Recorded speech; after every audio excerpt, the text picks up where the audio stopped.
The Alpha King was supposed to be marrying a princess in 2 weeks. Instead, he walked into a bakery in the lower district and forgot how to breathe. Because the woman kneading dough in front of him was wearing a twisted copper ring, the one he had made with bleeding hands when they were children in an orphanage. He had searched for her for years. He was getting married in 14 days. She was still wearing his promise, and she had been here the whole time. The street went quiet before she saw him. Seren had learned to read that particular silence years ago, the way sound drained out of the lower district when someone important moved through it. Merchants mid-sentence, cartwheels stopping, the whole street holding its breath. She kept her hands in the dough. Through the window, she watched the royal guard fill the narrow lane, midnight blue cloaks stark against the weathered stone. A dozen of them.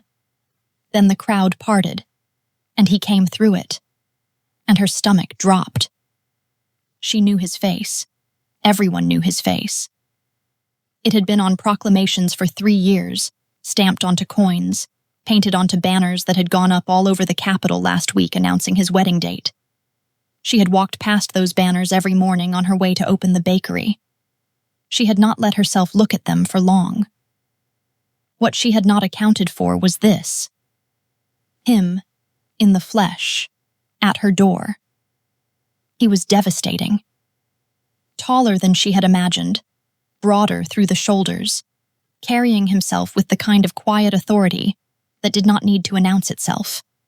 Dark hair past his collar, a jaw that had shed every trace of boyishness for something sharper.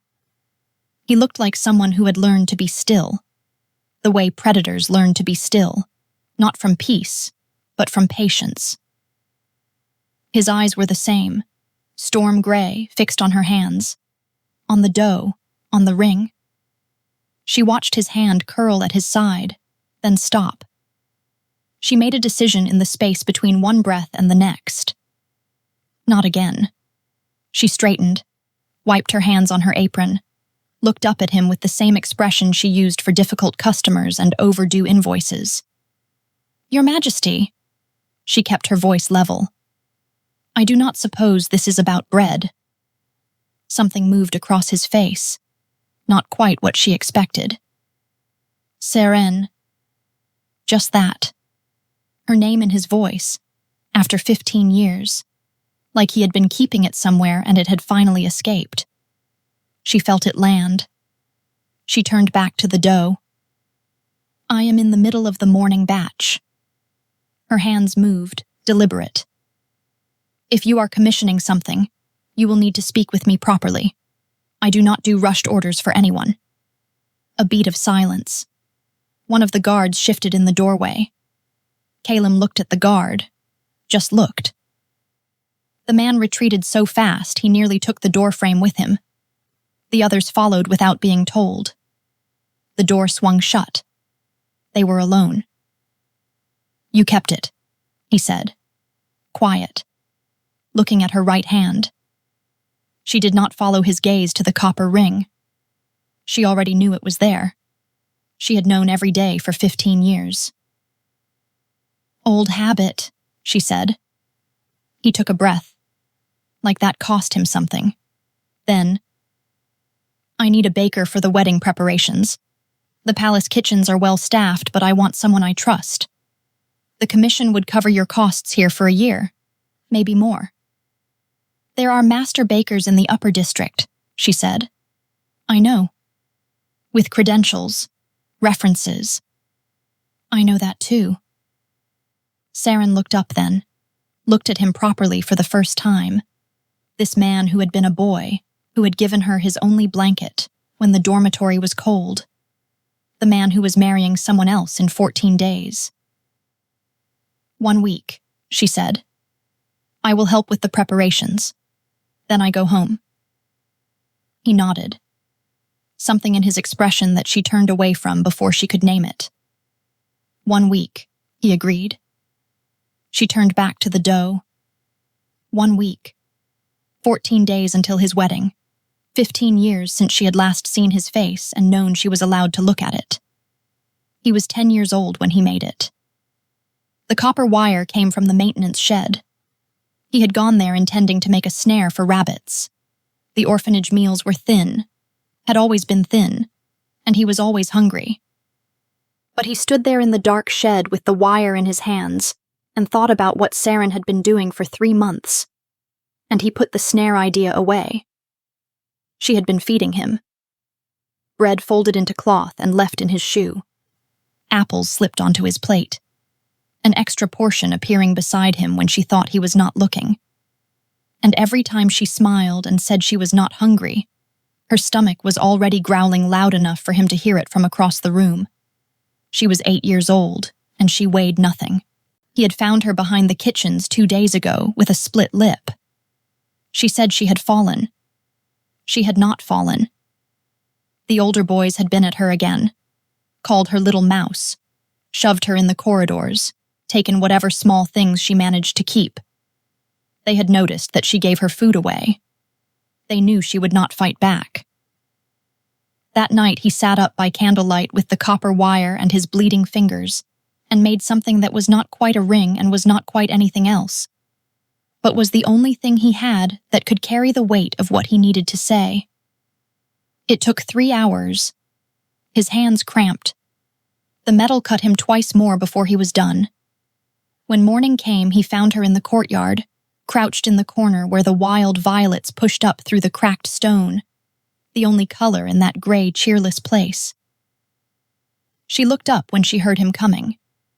Her lip was still swollen. He held out the ring. She looked at his bandaged hands, at the crude, twisted copper, back at his hands. "Cal, you are bleeding." Her voice came out small, careful, the way it always did when she was trying not to show that something had frightened her. "I know what you have been doing." He crouched beside her and took her hand and put the ring on her finger. Too big. She curled her hand to keep it on. The bread, the apples, all of it. She went very still, caught. "You have to stop." He sat up straight, trying to look bigger than 10 years had any right to look. "I am getting tall. I grew 2 inches this month," the matron measured. "I do not need your food anymore." "Someone has to make sure you eat." She said it quietly, looking at the ring instead of his face. He gestured at how small she was, at how easily the wind could take her. "Those boys push you around because they know you cannot fight back yet. And it is because you keep giving everything away." His voice went quieter. "I do not want your food if it means you get hurt. So this ring means you have to promise. You have to eat. You have to get strong too." He said the next part with all the serious certainty a 10-year-old boy could muster, which was considerable. "And when we are both bigger, when I am an alpha, I am going to marry you. We will have our own house and our own food, and you will never have to give your dinner away again." She believed him. He saw it happen in her face. The shift from caught to certain, from sad to something that looked almost like the beginning of hope. She threw her arms around him, and he could feel every single one of her ribs through her thin dress. He held on, made himself a promise of his own, one he did not say out loud. Soon. He would be strong enough soon. The palace kitchen was the size of her entire street. Seren stood in the middle of it on the first morning and took stock the way she always took stock of a new workspace. Equipment, light sources, where the cold storage was, who was in charge, and whether they resented her presence.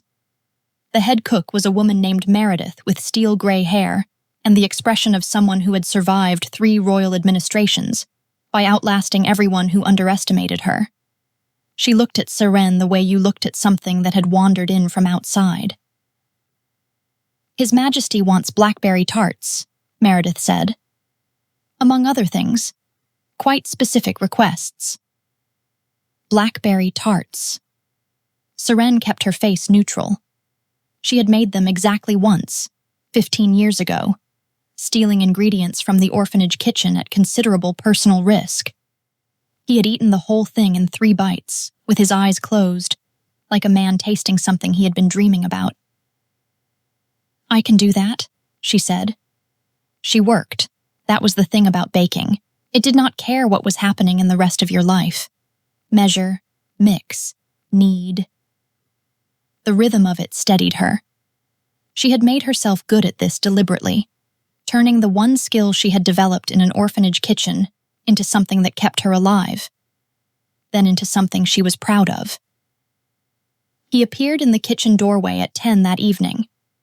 The remaining staff took one look at his face and found reasons to be elsewhere. Meredith was the last to leave, pausing long enough to give Saren a look that communicated several things she did not have time to unpack. Then it was just the 2 of them in the vast, gleaming space. "You should be sleeping," Saren said without looking up from the dough she was shaping.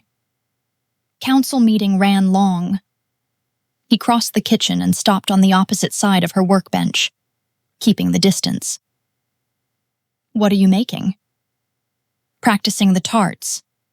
She kept her eyes on the dough. "I like to get the ratio right before I commit to the real batch." "You always did that. Made things twice. First time is for learning. Second time is for doing it right." The oven ticked. Flour settled on the workbench. She kept her hands moving. He was quiet long enough that she almost relaxed. Then he moved around the end of the workbench, not toward her, just adjusting his position, reaching past her to look at the dough. And his arm came within an inch of hers. He stopped. She felt it before she understood it. Something in the air between them, older and less managed, radiating off him like heat off summer stone. She looked up. His eyes had gone dark. Not angry. Something far more elemental than anger. He was staring at the space between them, at her flour-dusted wrist, at the copper ring, at the inch of air separating his arm from hers, jaw tight, hand flat on the counter. Her wolf stirred. Something deep and instinctive shifted inside her chest, a recognition that had nothing to do with memory or thought. It moved toward him the way compass needles moved north. She had felt it before in small ways. Those dizzy flashes she had spent years dismissing as illness. The occasional sharp metal taste in her mouth when danger was near that she had never been able to explain. This was not small. This was her wolf saying, "There. That one. Always that one." She turned back to the dough. Hard. Neither of them moved. The kitchen felt smaller than it had a moment ago. She was acutely aware of him, the warmth of him that close, his breath slightly uneven, his hand flat on the counter. Then Cal stepped back, put the full width of the workbench between them. His jaw was set. "Sorry," he said. His voice was rougher than it had been. "What was the council meeting about?" she asked. He answered. She listened. Neither of them mentioned what had just happened. She noticed for the rest of the evening that he stayed on his side of the workbench. And she noticed, with something she refused to name, that part of her wished he had not. He said her name eventually. She cut him off before he could continue, her hands still in the dough.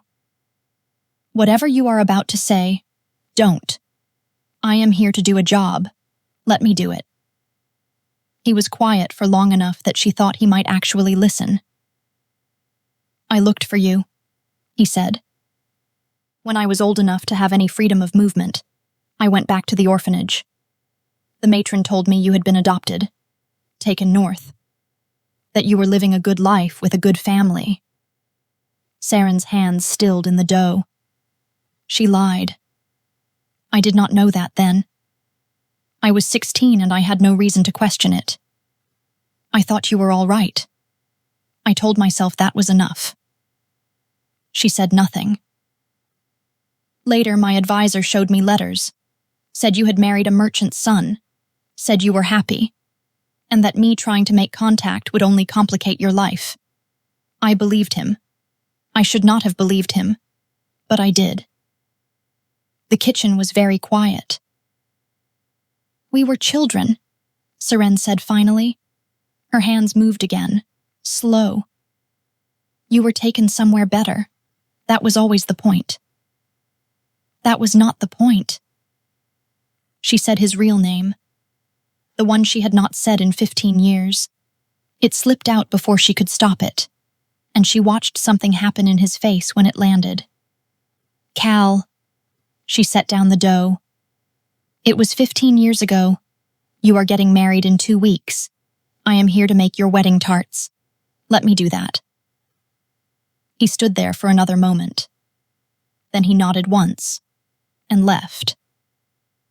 She waited until she was certain he was gone. Then she leaned both hands on the workbench and stared at the dough until her breathing evened out.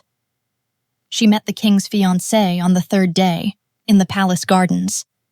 Seren had gone there early, before the kitchens needed her, because she had found a patch of wild violets growing through a crack in the eastern wall, and she wanted a moment of not being inside.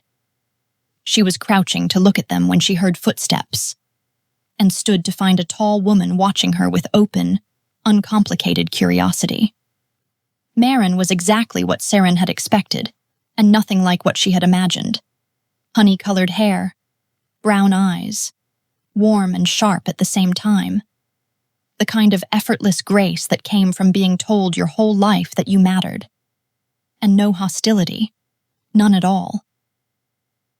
The violets, Maren said. They have been growing there since I arrived. Nobody has pulled them out yet. Someone should tell the groundskeepers to leave them. I did, actually. Maren sat on the stone bench nearby. She wore a ring on her right hand that she turned inward when she caught Seren looking. An absent habit. Sit with me for a moment? It was not really a question. Seren sat. You are his, Maren said. Not cruelly, just plainly. The way you stated a fact you had already confirmed. He looks at you the way people look at the thing they have been trying not to want. I am the baker, Seren said. Yes, Maren smiled slightly. I am aware of what you do professionally. Seren looked at her hands. This marriage is politics, Maren continued. My father controls the eastern trade routes and the silver mines. Without the alliance, he could strangle the kingdom's economy in 6 months, or march on the capital with 50,000 soldiers. Calum knows this. I know this.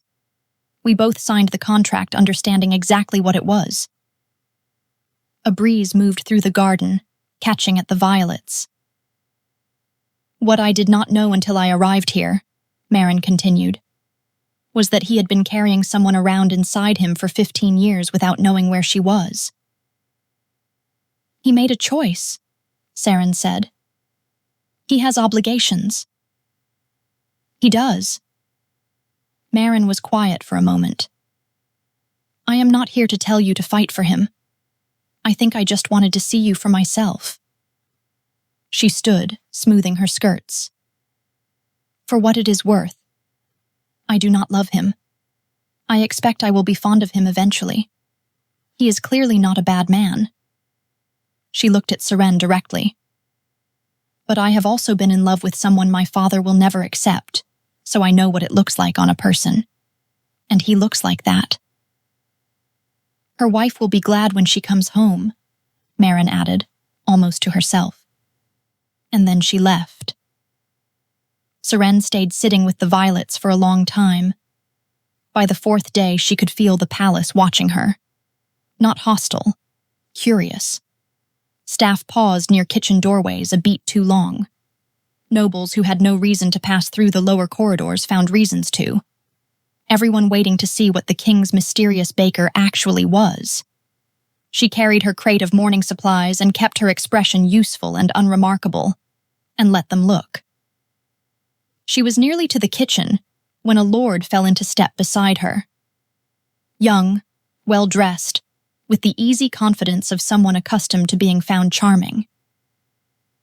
Let me take that, he said, reaching for the crate. I have it, she said, not slowing. He smiled anyway. "I have been hoping to speak with you. The king's mysterious baker. You are all anyone is talking about this week." "I am not particularly mysterious." She kept her eyes on the corridor ahead. "No?" He tilted his head. "A commoner woman the king personally commissioned, installed in the palace kitchens with unusual access for a week before the royal wedding." He said it in a way that was almost a compliment, but landed closer to an implication. Saren adjusted the crate and kept walking. He kept pace. "Your work is extraordinary. I had one of your tarts at last night's dinner. Remarkable.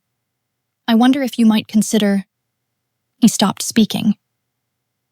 Cal was at the end of the corridor. He had come from the direction of the council rooms, papers in hand, and he had stopped walking. 20 feet away, absolutely motionless, looking at the Lord standing next to Saren.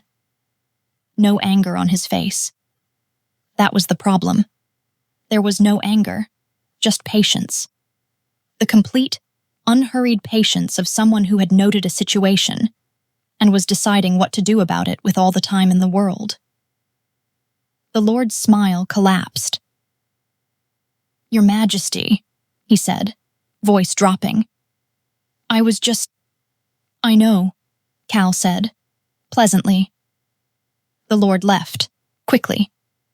Cal crossed the corridor. He stopped close enough that she had to tilt her head to look at him.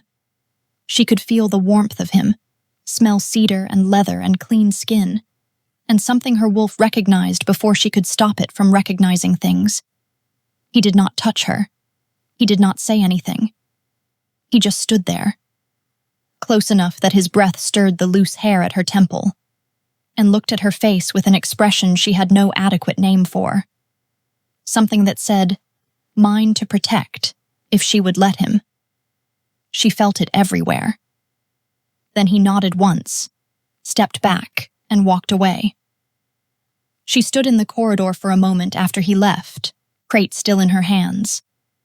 She turned back to the kitchen and kept walking. That evening, neither of them mentioned the corridor. But when she passed a bowl across the workbench without asking, his hand caught the edge of hers for just a second before she pulled it back. Warm, deliberate, there and gone. Neither of them looked at it. The air between them had become something she no longer had a word for. She found it on the 4th day. She had been in the lower storage rooms gathering supplies when the dizziness hit. She knew it, had known it since childhood. Those moments when the world suddenly turned its volume all the way up. Her vision sharpened until she could see individual motes of dust suspended in the candlelight. Her hearing reached past the stone walls to conversations in corridors above. And her nose caught something wrong. Chemical. Acrid. Coming from behind the flour sacks. The kind of sharp scent that had no business being anywhere near flour. She moved them without thinking. Found a loose stone. Behind it, a hollow space carved into the wall. Aldrich used the kitchen storage because servants moved through without scrutiny, and the ambient heat and steam made invisible ink safe to conceal. Inside the hollow, letters, dozens of them, tied with black ribbon, pressed flat like someone had visited this hiding place many times. She held one near her candle. Words shimmered into visibility as the heat touched the page. She read it once, then again. Conspiracy. Coup. The wedding ceremony as cover for an assassination, timed to the moment when all eyes would be elsewhere. Her hands were steady. She did not know why they were steady. She picked up the next letter. And then she saw something that made her go cold. It was smaller than the others. The paper older, yellow at the edges, soft with age. The handwriting on the outside was not in the same careful, neutral script. It was in her handwriting. From when she was 14 years old. She stood there for a moment. She knew before she opened it. She had written it during a week when hope had felt briefly possible. when a girl who should have known better had sat up by candlelight writing to a palace address she had copied from an almanac, on the small and specific chance that the boy she had loved had become exactly what he said he would. She had written it 3 times. The first 2 drafts she had thrown away because they said too much. The third one said, "I am still here. I am still waiting. Have you forgotten me?" She had spent a week watching the gate for a reply that never came. Then a month. Then she had understood. And she had put the understanding somewhere she did not have to look at it directly. And she had gotten on with the business of surviving. Aldrich had kept this letter among his leverage, like it was just another instrument, like it was not the most unguarded thing she had ever written. Calum had never seen it. She read it once, standing in the cold storage room with the candle burning down beside her. Then she folded it along its original creases, placed it in her apron pocket, close to her ribs, picked up the conspiracy letters. She walked out without stopping. Up through the palace corridors, steps completely even, face entirely composed. She put everything on his desk without preamble. "Read these," she said. He looked up from his work, looked at her face first, the way he always looked at her face first, and then at the letters. He picked up the first one, read it, set it down, picked up the second. She watched him go still in the way that meant something large was happening underneath the surface. He read every letter without speaking. She stood and waited, her hands loose at her sides. When he finally looked up, his eyes were a different color of gray than usual. "How did you find them?" he said. "Storage room, loose stone." She hesitated. "I have wolf blood, dormant. The dizzy spells since childhood, the wolf trying to surface. The chemical smell on the letters triggered it." He absorbed this, set the letters down very carefully. "Aldrich," he said. Just that. "Yes." He stood, moved to the window. Outside, the palace gardens were catching the last of the afternoon light, and he stood with his back to her for a long moment, hands braced on the windowsill. "He told me you had been adopted, showed me letters claiming you had married someone north. He has been managing what I know about you for 15 years. His voice was controlled. The fury underneath it was not. And now he is planning to use the wedding as cover for a coup." "During the ceremony," Seren said, "he has men inside the palace guard." He turned from the window. "I need to pull him in now. If you do that, you alert the rest and they scatter." She kept her voice level. "You catch Aldrich and the conspiracy survives to try again when we are less prepared. Let them think I found nothing. We go through with the ceremony, up to a point. You need to be ready when they move." "I am not using you as bait," he said. "I am volunteering to be useful. There is a difference." He held her gaze for a long time. She did not look away. "Stay where I can reach you," he said finally. "Non-negotiable." "Agreed," she said. He nodded, then quietly, in a different register entirely. "I never saw your letter." She knew which letter he meant. She had put it with the others. He had read it. "I know," she said. "Seren, I know." She picked up her apron from the back of the chair. "Let us catch your advisor before he gets anyone killed. We can talk about the rest later." She walked out before he could say anything else. In the corridor, she kept her pace steady and her shoulders level, and did not think about a 14-year-old girl watching a gate for a reply that never came. There would be time for that later.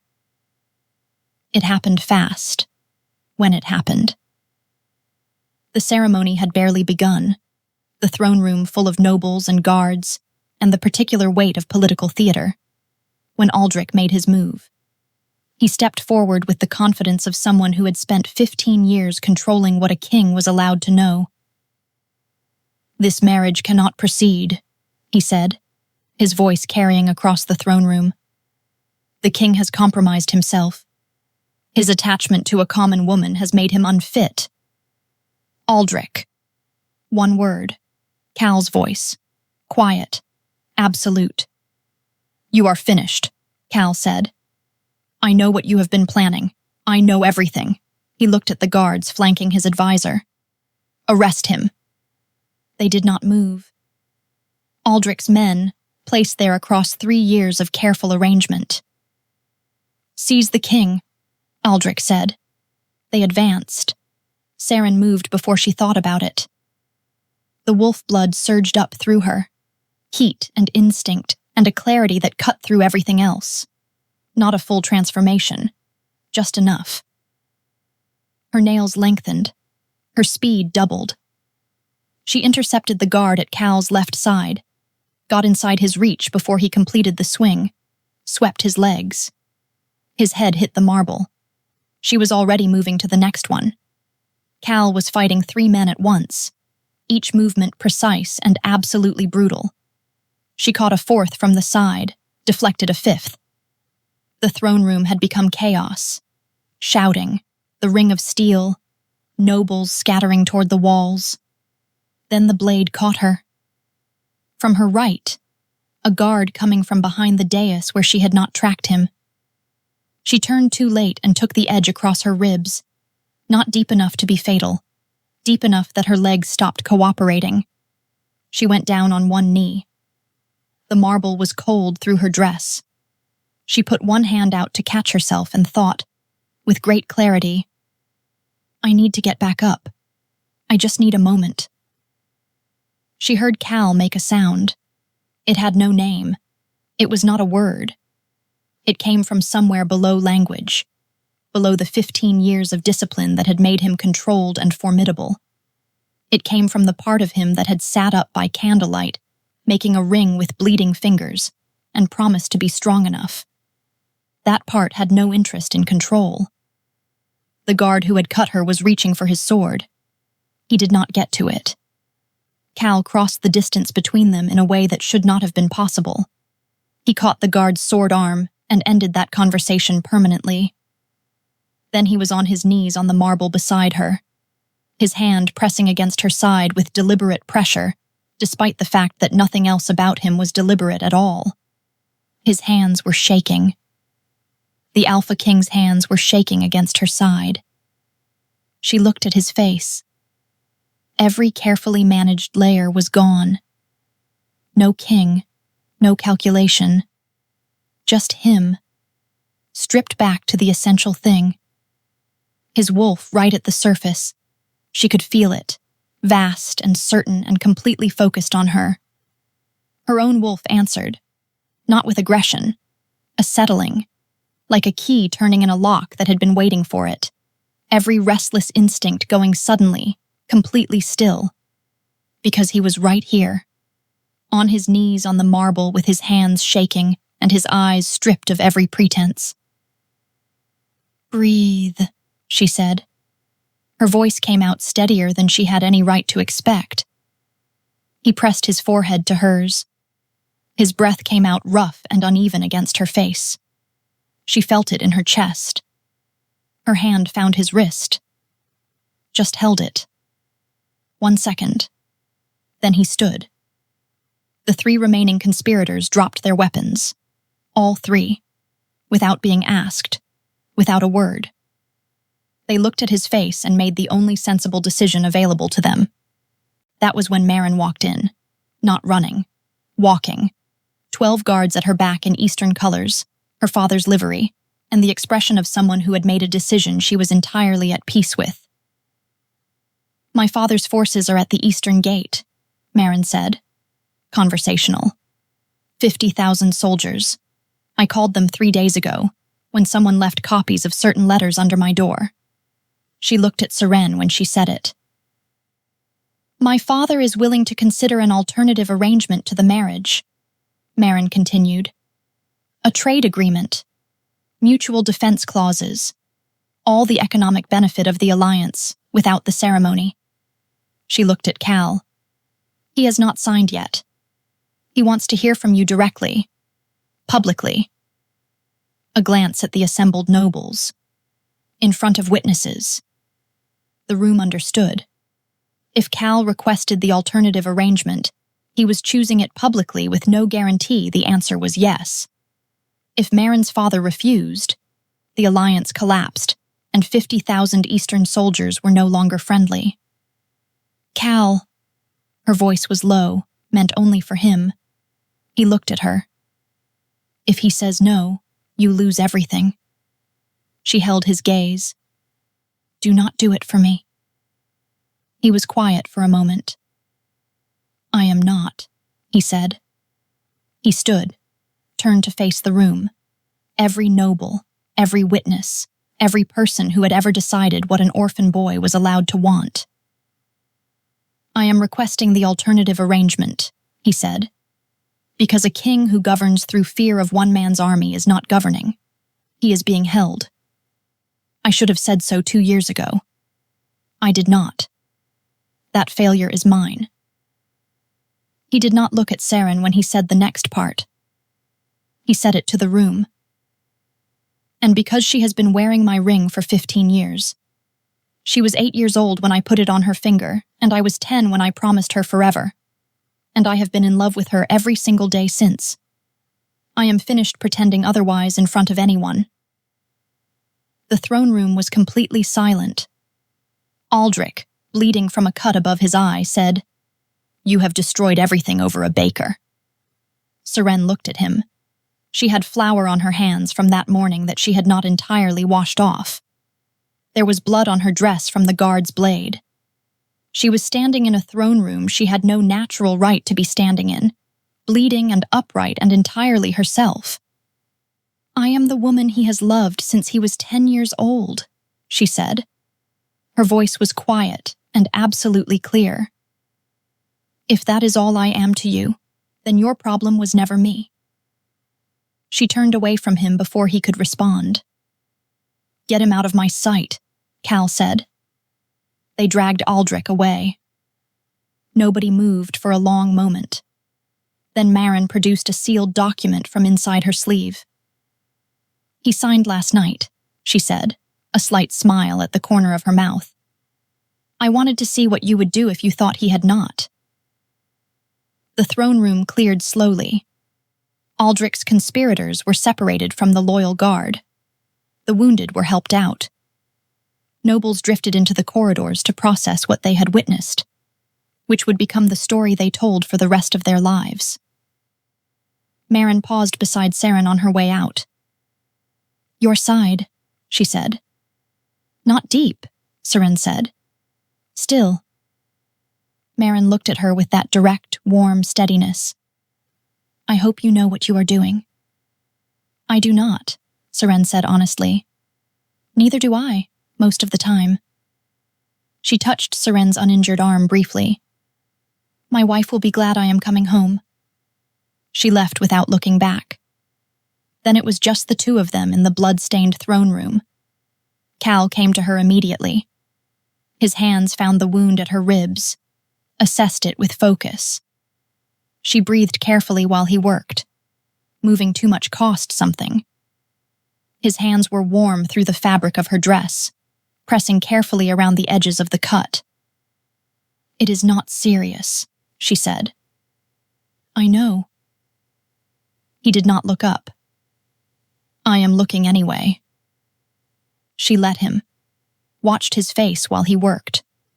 The composure that usually lived there sitting noticeably off-center, knocked loose by the evening, not yet straightened. It made him look younger, more like himself. You made a copy for Marin, he said, not looking up from her side. She had a right to know what she was walking into, Saren said. You could have told me. I did not know if you would let me. She held his gaze. Would you have? He was quiet. Probably not, he admitted. I would have wanted to protect you from being more involved. He looked up. That was not my call to make. No, she said. His hands stilled against her side. She was aware of them there, the warmth of them through the fabric. the care in every small movement. "I found your bakery 2 years ago," he said. "I went myself. I stood outside for a long time." She went still. "You looked busy, like you had built something real and you knew it." His jaw tightened. "I told myself walking away was the kind thing, that showing up after 15 years would only make your life complicated. I decided for you, again, without asking what you wanted." "I saw you," she said. He looked at her. "Through the glass." She held his gaze. "I recognized you immediately." He said nothing, waited. "I stepped back into the shadows and waited until the procession moved on." Something moved across his face, slow and complicated. "You could have come out," he said. "I know." Silence. His hands were still against her side. "But you did not," he said. "No." Both of them on opposite sides of the same glass. The same choice. The same reasons. 15 years. "I had spent years learning how to be all right without you," she said. "I was genuinely all right. I want you to know that.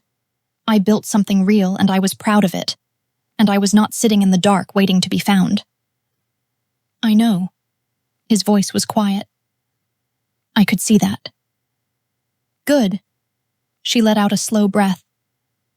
"I also spent 15 years not being able to take this ring off. Not really. I tried once. Got it to my knuckle. Held it there." She looked at her hand. "Put it back." He was very still. "I am not the same girl you knew," she said. "And you are not that boy. We would be two people starting from what we know about each other, not what we remember. I do not know if that is easier or harder." "Neither do I," he said. "I am not asking for forever tonight," she said. "I am asking if you want to try." He looked at her for a long moment. The throne room around them, empty now, still smelling of steel and spent fear. His hands warm against her side. Then he stood, slowly, carefully, keeping one hand at her ribs, and the other hand came up to her face. His thumb traced her cheekbone, her jaw, the corner of her mouth. Gentle and deliberate and unhurried. The way someone touched something they had been wanting to touch for a very long time and were finally allowing themselves. Her breath caught. Then he closed the distance and kissed her. It was not like a reunion, not gentle or nostalgic. It was 15 years of distance collapsing all at once, his mouth on hers, warm and certain, his hand cradling her jaw. She kissed him back and felt the exact moment his restraint gave way, his hand moving into her hair, his other arm pulling her closer despite the wound, a low sound in his chest that she felt more than heard. She gripped the front of his ruined shirt in both fists and pulled him closer still. When they finally broke apart, they were both breathing harder than the fight had made them. His forehead dropped to hers. She could feel every point of contact between them. "That is a yes," he said. His voice was rough. She laughed. It surprised both of them. The kitchens were quiet at 5 in the morning. Seren had been awake since 4:30, because she was always awake at 4:30, and because she had blackberry tarts to finish regardless of everything. The dough did not care about coups, neither did the oven. Both of these things were steady and reliable in a way she had always found deeply comforting. Her side ached where the palace physician had cleaned and bandaged it the night before. She moved carefully, redistributing weight when she needed to, ignoring it when she could. She had worked through worse. She heard him before she saw him, the particular rhythm of his footsteps, which she had apparently memorized somewhere in the past week without deciding to. He appeared in the doorway looking like he had not slept. Still in yesterday's shirt, cleaned of blood but wrinkled past what his staff would consider acceptable. His hair doing something unruly. His face carrying the particular quality of someone who had been sitting with large thoughts in the dark for several hours. He looked more like himself than she had seen him all week. "You are up early," he said. "Always." "I know."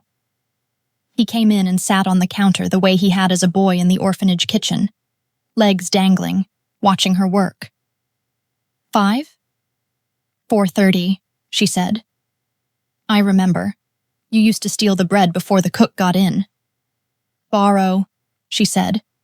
"I always left something in return." "Seren." He was smiling now. "You left drawings." The cook liked them. She kept her eyes on the dough. A real smile, the kind that happened when something caught him off guard, not the composed version he deployed in corridors. She turned back to her tarts. The oven ticked. Outside the kitchen window, the sky was gray at the edges where morning was beginning to consider arriving. He was quiet for a while. She worked. He watched with that focused attention he had brought to everything this week, tracking her hands, the small habitual gestures. She let herself notice him noticing. "The trade agreement is solid," he said eventually. "Marin's father's man came this morning with the ratified copy. The alliance holds." A pause. "Aldrich will stand trial. I already have testimony from 3 of the guards he turned." "Good," she said. "The council will have extensive opinions about all of it." "They will have opinions regardless. That is what councils are for." He slid off the counter. She heard his footsteps cross the kitchen, and then he was behind her, not touching, just there, close enough that the warmth of him was present at her back. "I used to think about your hands," he said. "When I was trying to remember you, when the face blurred the way faces do over time. Your hands were always clear, always making something out of whatever was available." A pause. "I found that steadying, like proof that things could be made better if you were just willing to work at them." She set down the pastry brush. She turned around. He was very close. The counter at her back. Him in front of her. And in the early morning light, he looked exactly like himself. Not the alpha king, not the controlled public figure, just Cal. She reached out and took his hand, the one that had been shaking on the marble floor of the throne room. She held it in both of hers and turned it over and pressed her lips to his palm, briefly, then held it against her chest where he could feel her heartbeat. He went very still. "I want to find out," she said quietly, "if we actually suit each other. Not who we were, who we are now." "And if we do," he said, "then we figure out what comes next. Together, with me consulted." "You have my word," he said. And she believed him, the way she had always believed him, the way believing him had always cost her something and always been right anyway. His free hand came up to her face. His thumb traced her cheekbone, her jaw. She let her eyes close for a moment, just a moment, and leaned into his hand. He kissed her again. Softer this time. Slower. No coup. No witnesses. No 15 years pressing them toward urgency. His hand cradling her face, her hands holding his. Just the kitchen going warm around them as the oven did its work. When they parted, he rested his forehead against hers and neither of them spoke for a moment. From the oven came the smell of blackberries warming, sugar beginning to catch the heat. The kitchen filled with it. The scent of the first thing she had ever made him, 15 years ago, in a different kitchen, with stolen ingredients and shaking hands, and a boy who had eaten every crumb with his eyes closed. He closed his eyes now. "Still the best thing I have ever smelled," he said. "You have not tasted them yet," she said. "I know how they taste." He opened his eyes. "I have been thinking about them for 15 years. She looked at him in the growing light.